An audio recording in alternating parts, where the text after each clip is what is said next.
देखिए, मेरा नाम है चंद्रशेखर आजाद और इस देश में ये नाम बड़ा फेमस है। तो मेरे फादर ने कुछ सोच के रखा होगा। अब मेरा प्रयास है कि जो उम्मीदें हमारे लोगों को मुझसे, उस पर मैं खरा उतरूं। तो रावण वो मीडिया ने दिया, मैंने स्वीकार कर लिया। फिर मुझे लगा कि कुछ इस देश के जो बिगड़ेल लोग हैं वो उसका फायदा ना उठा लें, तो मैंने उसको वापसी करा दिया। तो इसलिए आज चंद्रशेखर आजाद है। कभी लगेगा कि रावण की जरूरत है तो फिर लगा लेंगे।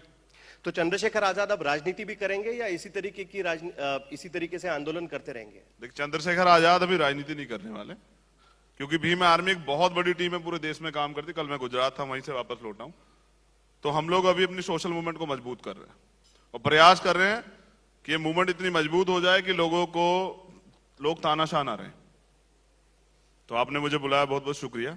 अभी स्टेज पर हमने देखा जिग्नेश मेवानी, हार्दिक पटेल थे और उन्होंने कहा कि अब जातिगत राजनीति से उभर कर हमको सामने आना चाहिए। हमको अब लोगों की बात करनी चाहिए, किसानों की बात करनी चाहिए, फिर भले वो किसी भी जाति का हो। जी, क्या आपको लगता है कि अब ये वक्त आ गया है कि इस देश में नए सिरे से राजनीति के बारे में सोचा जाए, नए सिरे से इसके बारे में सोचा जाए, बजाय इसके कि सिर्फ जातिगत राजनीति ही यहाँ पर एक सोल्यूशन के तरह? भाजपा से बड़ी जातिगत राजनीति करता कौन है? अभी देखिए, पूरे देश को पता था कि हनुमान जी किस जाति के हैं।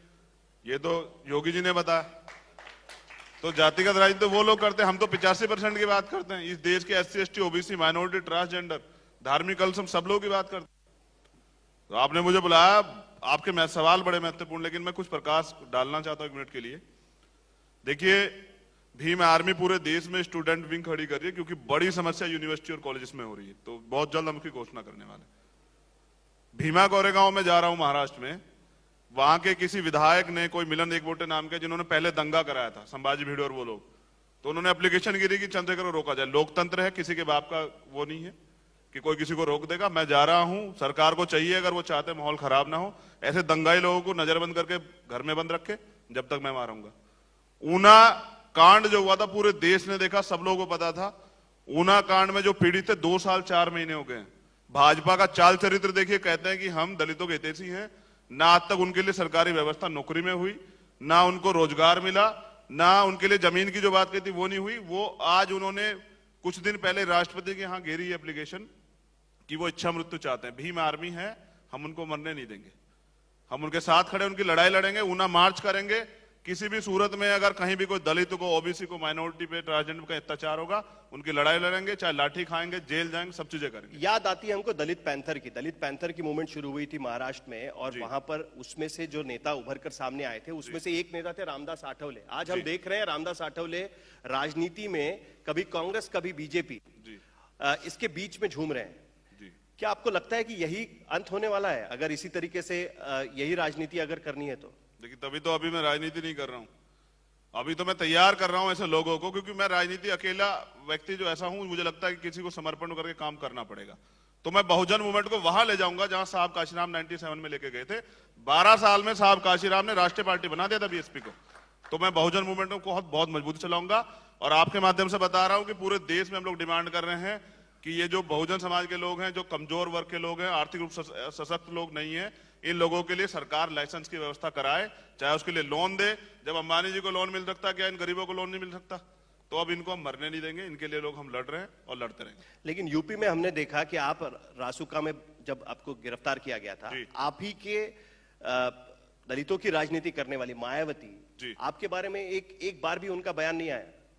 तो ये तो कहीं ना कहीं दलित राजनीति में फूट डालने की बात है। आप अपनी बात तैयार कर रहे हैं, मायावती वहां पर BSP बनाए हुए हैं, तो कहीं ना कहीं दलित राजनीति में फूट की बात नजर आ रही है। आप भी वही बात कर रहे हैं जो मायावती और कांशीराम करते थे। जी, तो वो फूट की बात कर देते? नहीं, आप जो कर रहे हैं उससे दलित राजनीति में फूट नहीं पड़ेगी। कैसे पड़ेगी फूट? मैं तो अभी चुनाव लड़ ही नहीं रहा हूं ना, मैं तो लोगों को तैयार कर रहा हूं। और मैंने लोगों को तैयार किया, देखिए, मध्य प्रदेश जाके, राजस्थान जाके, और रिजल्ट आपके सामने है कि सब लोग मिलकर वहां चुनाव नहीं जीत पाए। सरकार इनके हाथ में, तो क्यों नहीं जीते? अभी ये जो EVM से वोटों की चोरी करे, ये भी बंद करा देंगे हम मजबूर कर देंगे। लोकतंत्र लोगों से होता है, जनता की बात नहीं सुनी जाएगी तो ऐसे चुनाव नहीं होने देंगे हम लोग। आप कैसे इन सारे लोगों का, आपने कहा कि हम दलितों को साथ में लाएंगे, OBC को साथ में लाएंगे, बाकी जातियों को भी साथ में लाएंगे, लेकिन चुनाव का इतिहास कहता है, राजनीति का इतिहास कहता है कि ये जातियां साथ में नहीं आ सकती। हम यूपी में देख रहे हैं कि OBC मायावती के साथ नहीं जाते हैं, वो दलितों की पार्टी मानी जाती है, उनके OBC चंद्रशेखर के साथ तो जाता है, बहुत बड़ा। देखिए, OBC वर्ग हमारे साथ खड़ा हुआ है। आप जब को एक बड़ी रैली करके दिखा देंगे, तो ऐसा नहीं है। अभी मेरा एक बड़ा प्रोग्राम जो ओबीसी जातियों पे लगा हुआ है। अभी मेरा बड़ा प्रोग्राम, मैं गुजरात गया था, इंटेलेक्चुअल लोगों से बात करके जो मुस्लिम कम्युनिटी से। तो जब मैंने अभी रैली की थी बिजनौर में, वहां बड़े मुस्लिम उसमें थे। आप लोगों ने तो कवरेज भी दिया, बहुत बहुत शुक्रिया उसके लिए। ऐसा नहीं है कि ये सब लोग एक नहीं है, ये सब लोग एकजुट होते हैं, काम करने वाला अच्छा चाहिए। और मैं आप लोगों को भरोसा भी दिलाता हूं कि बीजेपी और कांग्रेस दो ये पार्ट नहीं रहेंगे, एक सिक्के के दो पहलू, कि कभी बीजेपी सत्ता रहेगी, कोई कांग्रेस रहेगी। थर्ड फ्रंट खड़ा होगा, बहुजन आंदोलन को मजबूत करेंगे, वापस बीएसपी को भी सर्जन हिता सर्जन छोड़ के बहुजन हिता बहुजन सुखा पे लेके आएंगे। इतना काम करेंगे। तो आपको लगता है कि बीएसपी अपने मुद्दों से हट रही है, इसके लिए भीम आर्मी की जरूरत है? देखिए, इतनी तेजी से जो लोग बढ़ रहे थे, कहीं ना कहीं अगर बाधा आई है तो कुछ गलत हुआ है ना। तो मुझे सबसे जरूरी यही लगता है कि जिनकी बात हो रही थी उनकी बात नहीं हो रही है, मुझे ऐसा लगता है। आप पर आरोप यह लगता है कि आप जानबूझकर जातिगत राजनीति बढ़ाने की कोशिश करते हैं और जिसके वजह से दंगे होते हैं, और बार बार आप उसी तरफ राजनीति को ले जाने की कोशिश कर रहे हैं। देखिए, मुझ पे आरोप लगता है, अब लगाने वाले कौन लोग हैं, मीडिया के लोग हैं या अदर कोई लोग हैं, लेकिन आरोप तो अभी माननीय मोदी जी पे लगा है। ठगों के सरदार पे, जो गुजरात से जिनको दिल्ली भेज दिया गया, उन पे आरोप लगा है राफेल वाला। तो उनसे तो कभी मीडिया सवाल नहीं करता। मैं चाहता हूं सवाल जो है आरोप प्रत्यारोप उनसे हो जो रूलिंग पार्टी हो, जो सत्ता में बैठे हो। आम आदमी से क्या वो, जो लोग हक की लड़ाई लड़ रहे उनसे क्या वो। मैं वादा करता हूं 2019 में ठगों के सरदार को हम वापस गुजरात भेजते हैं, कल वादा करके आए वहां। नहीं, 19 में आप किसका प्रचार करेंगे? 19 में पूरे देश में बहुजन समाज की जितनी पार्टियां, उनको एकजुट करके, भीम आर्मी बहुत बड़ी टीम है, उनको तैयार करेंगे, बहुजनों का विकल्प तैयार करेंगे। बहुजन पार्टियां मतलब किन पार्टियों की आप बात कर रहे हैं? देखिए, अभी यूपी में बीएसपी है, समाजवादी है, आरएलडी है, तेजस्वी भाई की पार्टी है, और भी ऐसी जो पार्टियां। अभी तो मैं राजनीतिक विकल्प के बारे में सोच नहीं रहा ना, अभी तो मैं सामाजिक काम कर रहा हूं। तो ढूंढ लूंगा, राजस्थान में कोई होगा उसे ढूंढ लूंगा, मध्य प्रदेश में कोई होगा उसे ढूंढ लूंगा, सबको तैयार करूंगा। क्योंकि ये लड़ाई जो है वजूद की लड़ाई है। अभी लड़ाई सिर्फ हमारी किसी पार्टी से नहीं है, अभी लड़ाई है उन लोगों से जो संविधान को बदलना चाहते हैं। वजूद की लड़ाई लड़ते लड़ते आप यही राजनीति और एक बार पुख्ता करने की कोशिश कर रहे हैं, जो जातिगत राजनीति है उसको और पुख्ता करने की कोशिश कर रहे हैं। आपको मैंने बताया ना, हनुमान जी की जाति आपको कब पता लगी? चलिए आप बताइए। आपकी एज इतनी है, हनुमान जी की जाति कब पता लगी? आपका इशारा है कि बीजेपी दरअसल मैं क्या, आप बता दीजिए ना, जवाब दीजिए, कब पता लगी आपको हनुमान जी की जाति? आप खुलकर बोलिए ना, किसके बारे में बात कर रहे हैं? मैं हनुमान जी की जाति के बारे में पूछ रहा हूँ, कब पता लगी आपको? नहीं, आप किसके बारे में बात कर रहे हैं? हनुमान जी की जाति के बारे में। आप जाति का आरोप लगा रहे हैं ना मेरे ऊपर। मैं तो अच्छा, आप एक बात बताइए, आज तक में कितने एंकर दलित हैं? चलिए नाम बताइए मुझे आप। नहीं, लेकिन किसी जाति का एंकर होने की वजह से ही उसका ये होगा, ऐसा नहीं, आप मेरे ऊपर आरोप लगा रहे हैं ना कि मैं आपसे पूछ रहा हूँ कि भाई आप पर ये आरोप लगता है, उस पर 85% में 6743 जाति आती हैं, तो मैं जाति जोड़ रहा हूं। मैं तो जो ये दलित, आदिवासी, ओबीसी, मैं कौन सी जाति की बात कर रहा हूं? और मेरी लड़ाई अपर कास्ट से नहीं है, लेकिन मैं अपर कास्ट को क्यों वोट दूं?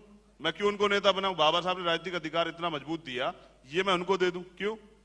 वही लोग उत्पीड़न करते हैं, वही लोग SC/ST एक्ट का विरोध करते हैं, वही हिस्सेदारी रिप्रेजेंटेशन आरक्षण का विरोध करते हैं, वही लोग अछूत और गैर बराबरी की बात करते हैं। 2016 में उत्तराखंड का जोनसार बाबर एक जगह पड़ती है, भाजपा के सांसद है तरुण विजय, राज्यसभा सांसद, वहां गए थे मंदिर में, खूब पीटा, गाड़ी जलाई, धक्का दिया और 9 दिन तक मंदिर का शुद्धिकरण गाय के पेशाब से किया। इस देश में आप जाति की बात कर रहे हैं? जाति तो आदमी के माथे पे लिखी हुई है जनाब, कैसी बात कर रहे हैं?